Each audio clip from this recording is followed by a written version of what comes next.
alguien que siempre nos atiende muy amablemente, se hace un tiempito para charlar con nosotros. Estamos hablando del doctor Marcelo Arancibia, al cual le damos la bienvenida a la mesa de trabajo de los Cronistas de la Mañana. Muy buenos días, Marcelo. Daniel Núñez Vivares te saludan desde los Cronistas de la Mañana, desde la 101.7 Radio Alas. ¿Cómo estás, Marcelo? Buen día. Buen día, Daniel. Un placer estar con vos. Te agradezco tu atención, Marcelo, como siempre. Bueno, Marcelo, sos abogado especializado, recordanos por favor, ¿en qué llama? Derecho a la salud. Derecho a la salud. Ya vamos a hablar también de eso porque, bueno, hoy hay novedades con respecto a la salud. Creo que es otra metidita de pata en donde no todo se puede regular en este país. Y creo que cuando hace a la discapacidad no es tan fácil hablar de regulación, pero eso para dentro de un momento.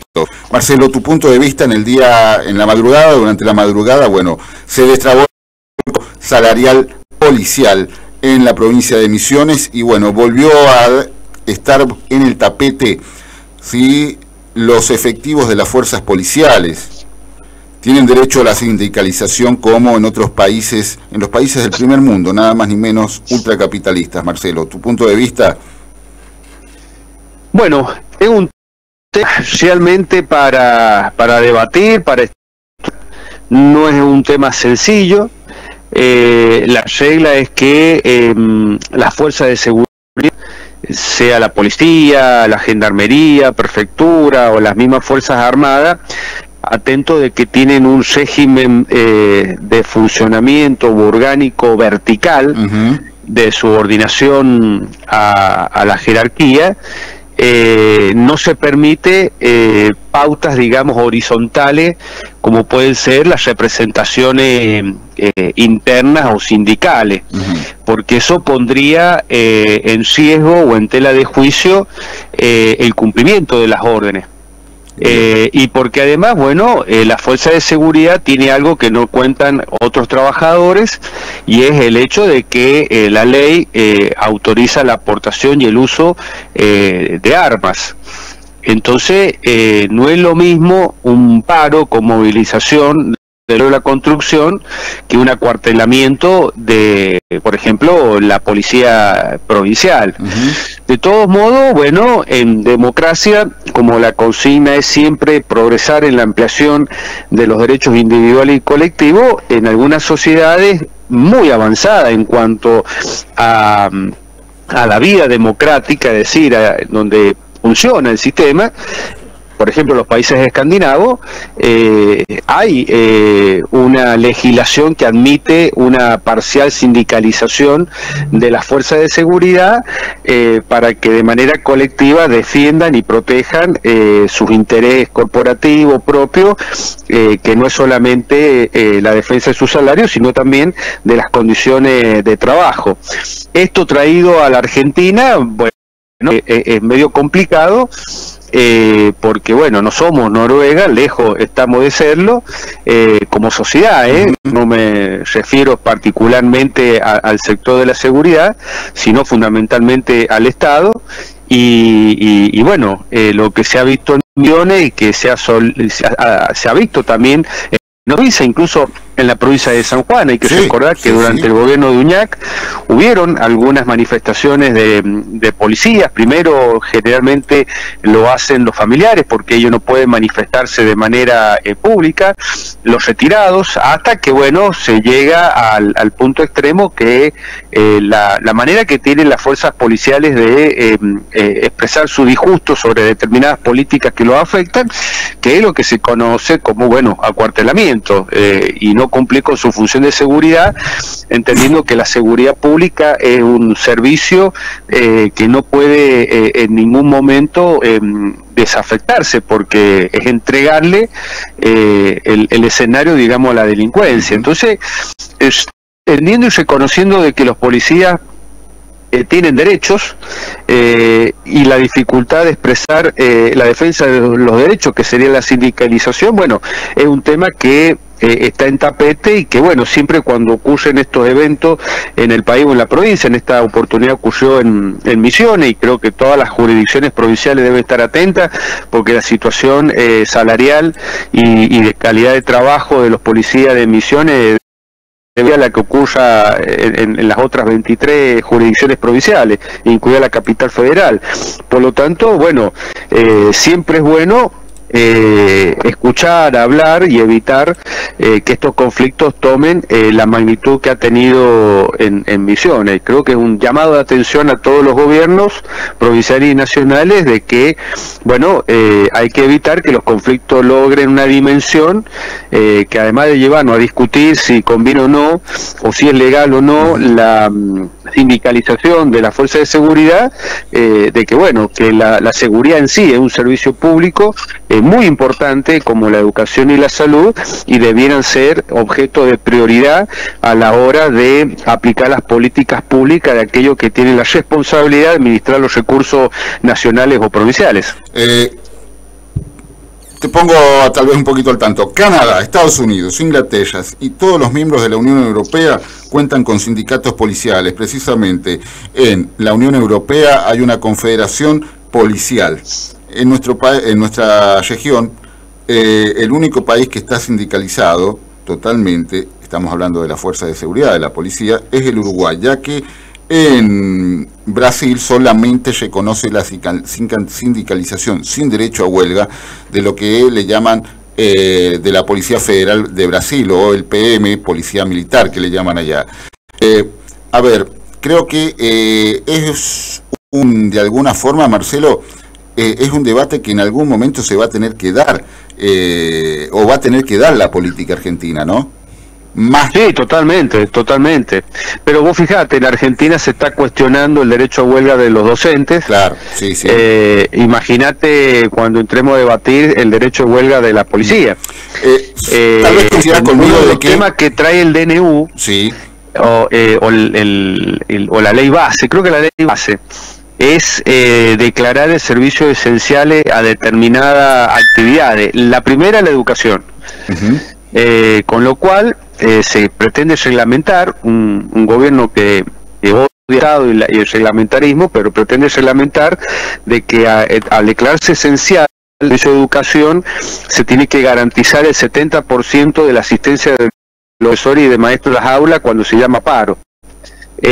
Imagínate, estamos en esa discusión de no reconocerle a los docentes el derecho a huelga. Imagínate entrar a discutir bajo estos atrasos, digamos, en temas que no se tratan a tiempo, el tema del derecho a huelga de la policía. Y hay un viejo dicho que dice que las realidades que no son atendidas a tiempo van preparando su venganza. Sí. Entonces, bueno, creo que sí, que este es un tema que hay que abordarlo. Nosotros tenemos diferencias sustanciales con los países que vos me has mencionado y donde está el derecho a huelga de la policía, porque, bueno, son sociedades que tienen una cultura democrática y de respeto de la ley que, bueno, a nosotros nos cuesta, es nuestra desgracia, ¿no? Pero a ver, el principio de la policía, servir y proteger, es mundial, Marcelo. Sí, totalmente. Es mundial. Proteger a los ciudadanos, servir y proteger al servicio de la comunidad, como le tiene el eslogan de la Policía Federal, es mundial.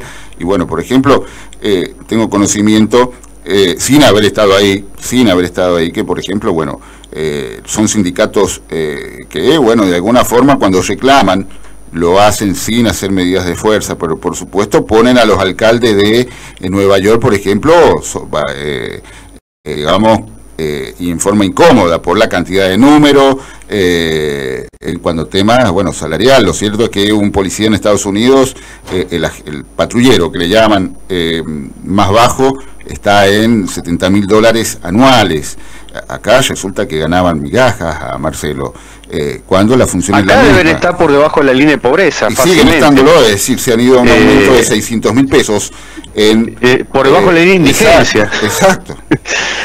Mirá, en Estados Unidos y en otros países democráticos hay estados donde los comisarios se eligen por el voto popular. Sí. Y los fiscales, por ejemplo, acá el cargo que ocupa el doctor Cuatro Panes, fiscal general de la Corte, también se elige por el voto popular y se le confiere, digamos, las políticas de seguridad pública de un estado, de una ciudad. Son modelos que, bueno, Argentina no los tiene y debiera tal vez darse un gran debate respecto a este tema tan delicado y que preocupa generalmente junto con la inflación a una gran mayoría de argentinos a través del tiempo, como el tema de la seguridad. Ahora, sin duda, una democratización de una sociedad debe llevar a reconocer derechos individuales y colectivos a los diversos sectores. El problema está, bueno, en la cultura política sanjuanina. Yo no creo que en Inglaterra los policías hagan uso del paro para cambiar la política de seguridad que le corresponde al Poder Civil. Claro. No. O para voltear a un jefe de policía. Claro. Es decir, quisiera creer que no es así, sino para mejorar sus condiciones laborales, que bueno, que se expresan no solamente en el tema de salario, sino también en las condiciones, ¿no? Los patrulleros, el armamento, las condiciones edilicias y todo lo que hace a poder brindar eso, que es un servicio a la sociedad como ser un policía o ser un bombero, que por eso me parece que son los menos recordados y considerados, claro, hasta que pasa una tragedia. Pero bueno, creo que son debates que nos debemos, como el tema, y lo hemos conversado en radio, bajar o no la imputabilidad de los delitos. Hemos tenido esta tragedia en este fin de semana de tanto frío con la chica alemana que falleció en el Tres Marías, sobre el tema de cómo regular este tipo de actividad que en San Juan se ha impuesto hace mucho tiempo, y son miles de sanjuaninos o personas que vienen de otros lugares a hacer este tipo de turismo aventura, ¿no? Del trekking, del mountain bike y otros deportes más en lugares de la naturaleza, que bueno, cuando pasan estos hechos, advertimos que bueno, tal vez tengamos que debatir la cuestión de cómo protegernos y cómo proteger a la sociedad y cómo darles derecho a determinados sectores de la sociedad.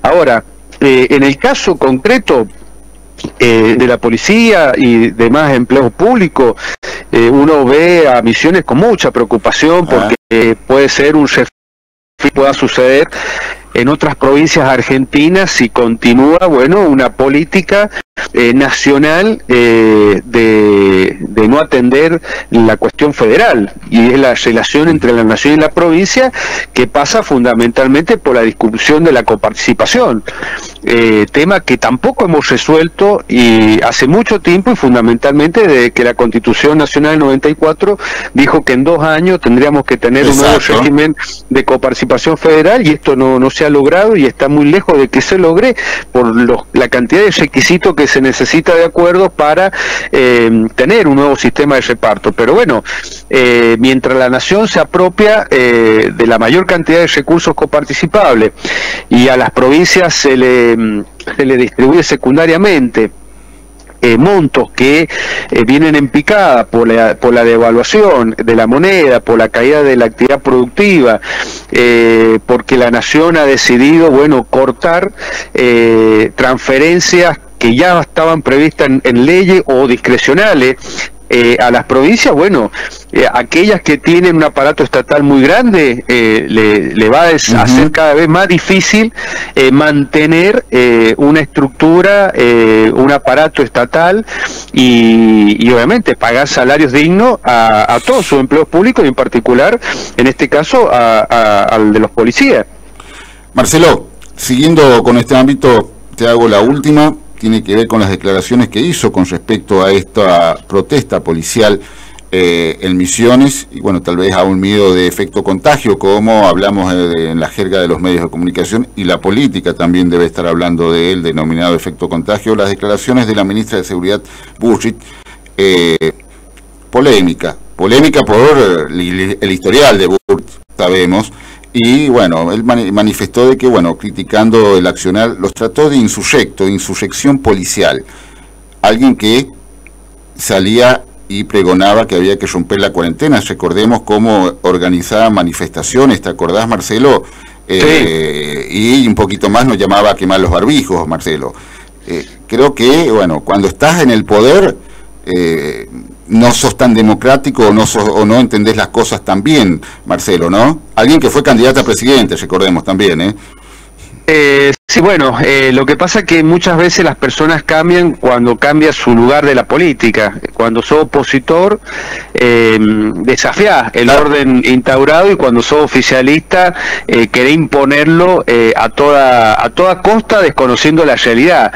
Lo que ha pasado en Misiones, a ver, deja de ser un simple reclamo salarial de un grupo de personas, sean policías, docentes o del servicio de salud, toda la administración pública. Es un problema político. Exactamente. Es un problema político. Y es cierto, a ver, los docentes, la gente del equipo de salud, los empleos públicos de Misiones tienen el derecho a huelga y lo pueden convocar con absoluta tranquilidad, porque la ley lo ampara. No es el caso de la policía, que no tiene contemplado el derecho a huelga. Ahora, una cosa es que te pare una comisaría y otra cosa es que te pare toda la fuerza policial. ¿Me entendés? Entonces ya ahí no es que haya un problema de ley, de no cumplimiento de la ley, hay un problema político. Si vos querés, podés mandar a los cabecillas del acuartelamiento a la justicia, y seguramente va a conseguir condena del mismo. Pero cuando toda la fuerza policial te hace un autoacuartelamiento o hace una medida de fuerza, que es un paro, tenés un problema político. Y el problema político es muy probable que tenga dos explicaciones. Primero, en Misiones gobierna un frente de partidos políticos peronista radical desde hace más de 20 años. Exactamente. Seguramente deben haber ya ahí muchos abusos de poder, mucho vicio. Es más, se ha informado a través de la prensa porteña de que Misiones, a diferencia, por ejemplo, de San Juan, ha recibido de la Nación fondos extraordinarios, y que esos fondos, en vez de haber ido a atender estas emergencias salariales, habrían ido a pagar certificados de obras públicas de empresas contratistas y proveedoras del Estado de Misiones, vinculada al hombre fuerte de esa provincia, que es el ex gobernador y eterno diputado provincial Rovira. Efectivamente. Y que ese dato llegó a los empleos públicos y fue la chispa que incendió el incendio en la selva misionera. Y después tenés otro problema, que es de la mala administración de los recursos por parte de las provincias, de una nación que considera que son problemas de las provincias y que no es problema del país. Y ahí hay un error. La Argentina es un país federal. Cuando una provincia tiene esta crisis, la nación también la tiene. Y acá viene el tema de discutir los términos del ajuste, porque si el ajuste es solo motocicletas, y vos mandás a millones de argentinos por debajo de la línea de pobreza o indigencia, dejá de prestar servicios básicos, o dejá de atender inversiones de capital. Mirá lo que está pasando ahora con el tema del gas. A eso te llevaba. Parece que el gobierno decidió bajarle la palanca al país, nada más, Marcelo. Ojo, el tema es preocupante, porque estos tipos, la gente del gobierno nacional, con el eslogan que no hay plata, dejaron de invertir en obras públicas o inversión de capital, y se ahorraron 40 millones de dólares para avanzar en el gasoducto mal nombrado Néstor Kirchner, que es el que lleva el gas de Vaca Muerta al resto del país,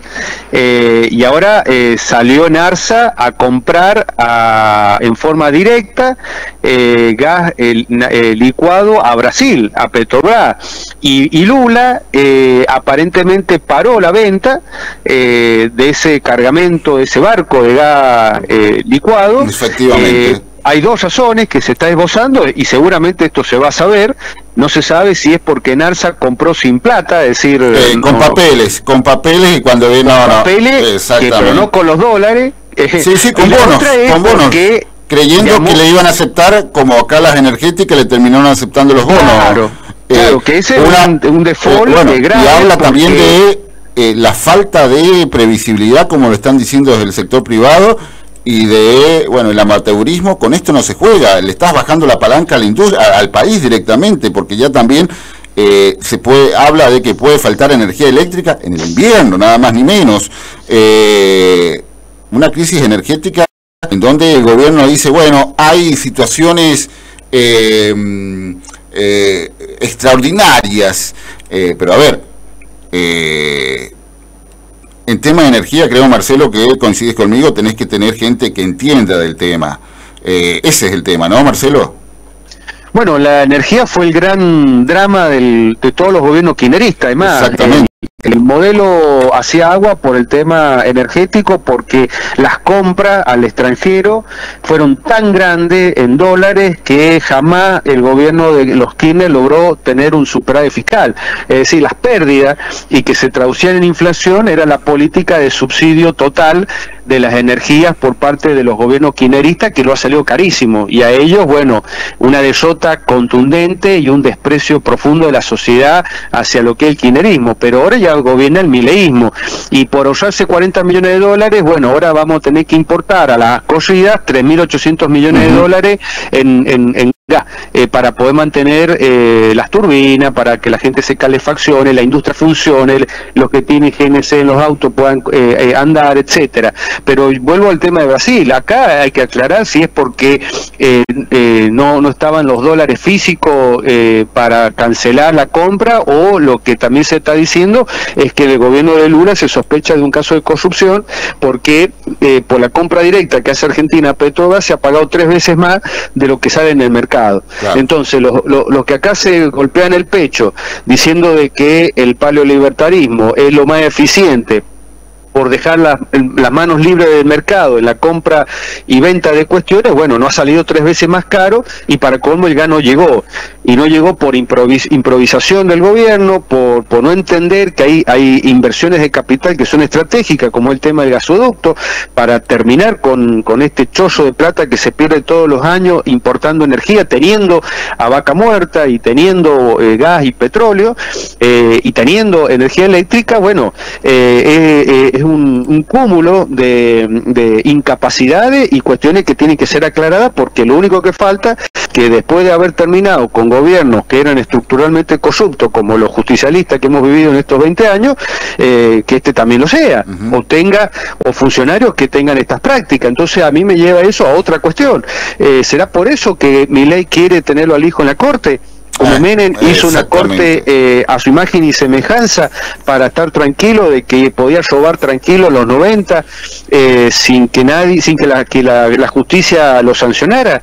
Bueno, a ver, hemos sufrido mucho los argentinos, venimos de mal en peor para terminar nuevamente en mano de un cositorto de generación Zoe, que fue un gran estafador argentino, que hace poco tiempo lo detuvieron y lo metieron preso, pero le robó a miles y miles de argentinos. Entonces no estábamos en condiciones de que venga otro farsante a robarnos las esperanzas.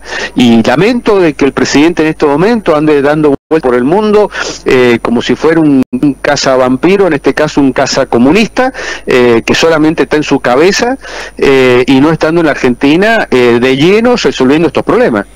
Y bueno, supuestamente se va a reunir con empresarios muy importantes, los mismos de siempre, muy polémicos, porque reunirse con el hombre que nada más ni menos se tuvo que sentar ante una comisión del Capitolio, es porque traes una historia complicada, ¿no, Marcelo? Estamos hablando de Mark Zuckerberg, ¿no? Con los escándalos que hubo en Estados Unidos, ¿no? Sí, con esa gente, a ver, que están en la vanguardia de la innovación, de la tecnología, vos te podés sentar para que traigan inversión al país cuando el país dé condiciones cuando de tenga gas, que se invierta. Claro. A ver, primero anda a España y sentate con el gobierno español para que España nos dé una mano en la Unión Europea, para ver si podemos tener un tratado de libre comercio y poder vender nuestros productos, nuestros vinos, nuestras aceitunas, nuestra cebolla y cualquier cosa que San Juan produzca al mundo. Anda a Estados Unidos y sentate con Biden y pedirle por favor que no nos suelten la mano en el Fondo Monetario, porque si nos sueltan la mano, caemos en un pozo y no salimos más, o un plan B por si los chinos que se consideran ofendidos con un presidente que dice que él no comercia con comunistas. Insisto, esta pelea imaginaria de Milei contra los comunistas es preocupante, porque el segundo comprador mundial de productos argentinos y el que ha permitido que la joda, perdón la expresión, kirchnerista se extendiera más allá de lo razonable que fueron los préstamos, estos famosos swap.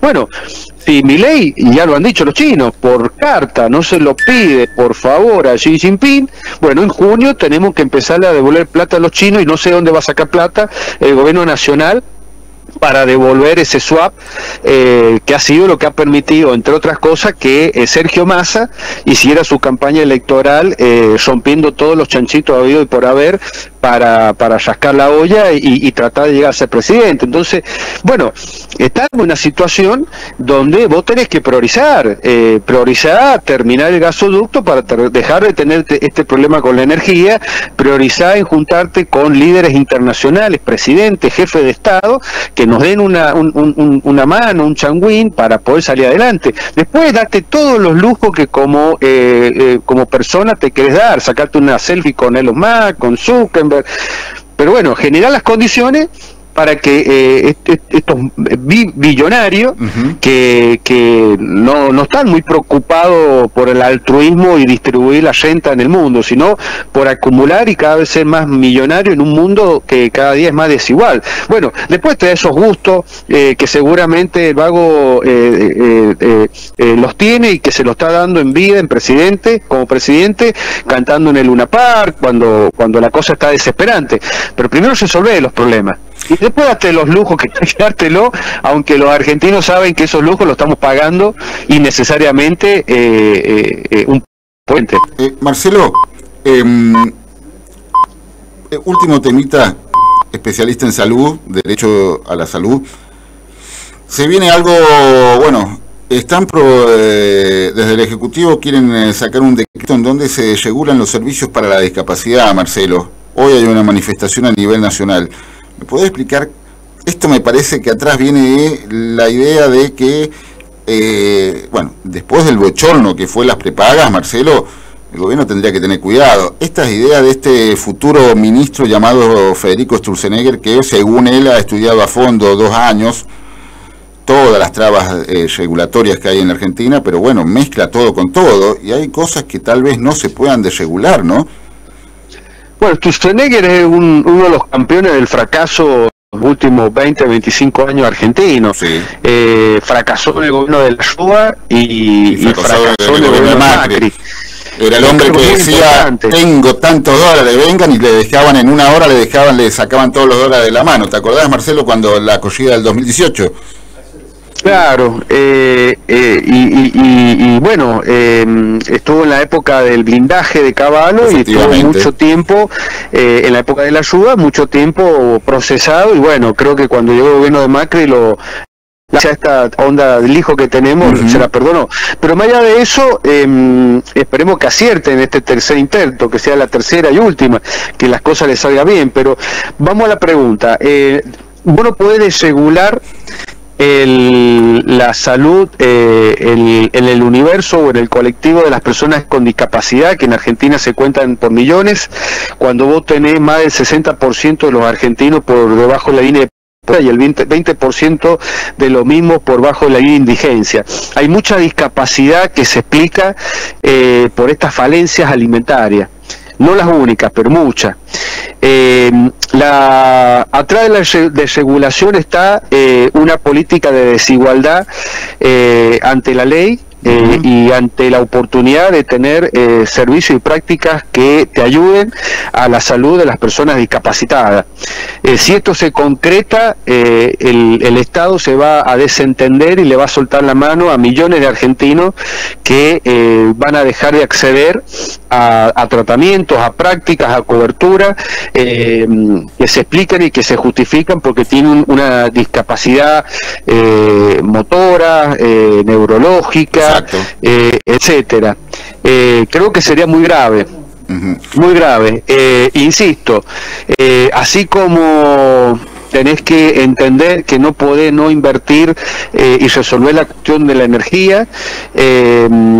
Si vos le vas a sacar a través de la desregulación, la protección a la salud pública o al derecho a acceso a la salud pública de las personas con discapacidad, y sin meter en la ley base el impuesto que no paga el rey del tabaco, el Otero, o mantener regímenes tributarios arancelarios de privilegio a Chernahovsky y a Caputo en Ushuaia, entre otros,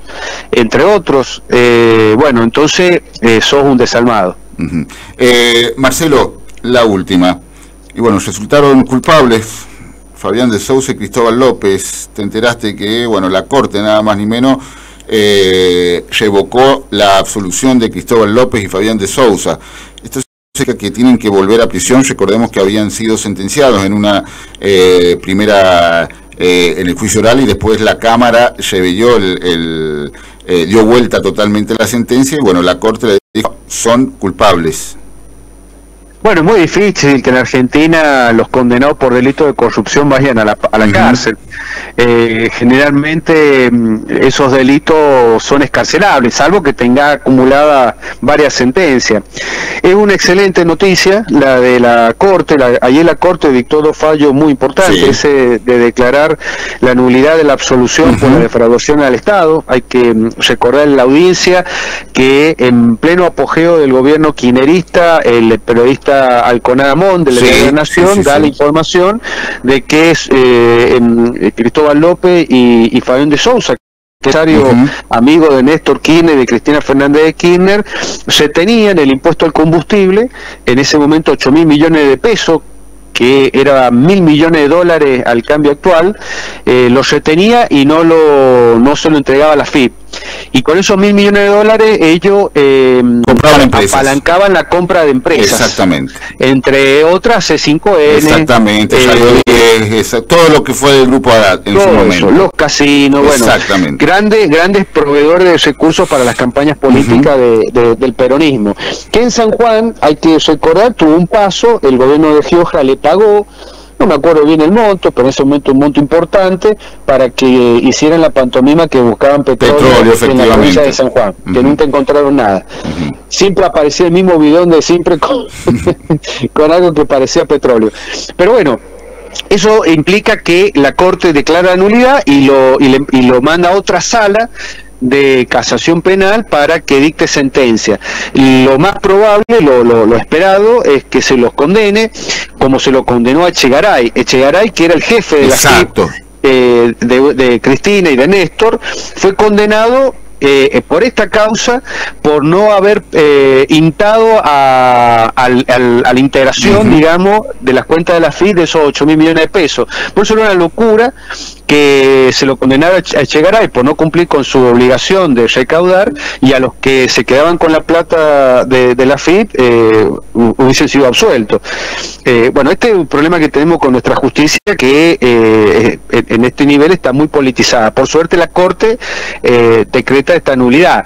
Por eso es tan importante que no llegue el hijo a la Corte Suprema de Justicia de la Nación, porque el hijo va a tres bandas: va a garantizar impunidad a Cristina y a los Cristóbal López, va para que Lorenzetti sea presidente otra vez de la Corte y maneje los expedientes como lo ha hecho en todas estas épocas de una manera muy poco transparente, y para que Milei tenga, bueno, una Corte como la menemista, a su imagen y semejanza, para que le cuide la espalda. Sería lo peor que le puede pasar a la Argentina, que el hijo llegue al gobierno, y es el fin del relato anticasta del gobierno libertario. El otro fallo importante es que la Corte declaró nulas 4 medidas cautelares a favor de Otero, el dueño de Tabacalera Sarandí, el señor del tabaco, que le permitían vender cigarrillos sin pagar impuestos. Ahora falta que la ley base, si sale aprobada, expresamente diga que tiene que pagar impuestos. Marcelo, has tocado un tema. ¿Escuchaste las declaraciones de un diputado radical en donde manifestó de que, bueno, parecía de que estaban bastante untaditos, por lo menos en la Cámara Baja? Varios diputados habían sido untados por, bueno, el denominado rey del tabaco, por el señor Otero, en donde, bueno, cuando llegó el momento de incluir esto dentro de la ley base, los propios libertarios se levantaron, los de el Frente Unidos por la Patria o Unión por la Patria se abstuvieron. En realidad los del PRO se fueron, bueno, se incluyó porque creo que fue el bloque del Frente Federal, ¿no, Marcelo? Y sobre todo los de él, este subbloque de la coalición cívica que quiso incluir este tema, ¿no? Bueno, este caso es un caso paradigmático, que a todos nos sorprende de que este personaje tenga un poder político tan fuerte en el Congreso de la Nación y en los ejecutivos. Te paro ahí, perdón, te paro ahí, Marcelo. ¿Es el Yabrán de los 2000? Recordá lo que era Yabrán, que había comprado a medio parlamento en los 90, ¿no? Bueno, hasta que Cavallo salió y lo puso. Y después vino el tema del asesinato de Cabeza, etcétera. Pero a ver, Cavallo lo expone, Marcelo, porque le tiran las orejas desde Estados Unidos, que como manejaba aduanas, Yabrán, pedía coima a troche y moche, ¿no? Eso es lo que no se bancaron los americanos. También se especulaba que manejaba el tráfico de estupefacientes, etcétera. Pero eso era un montaje donde había una promiscuidad entre Yabrán y el gobierno y el menemismo, menemista.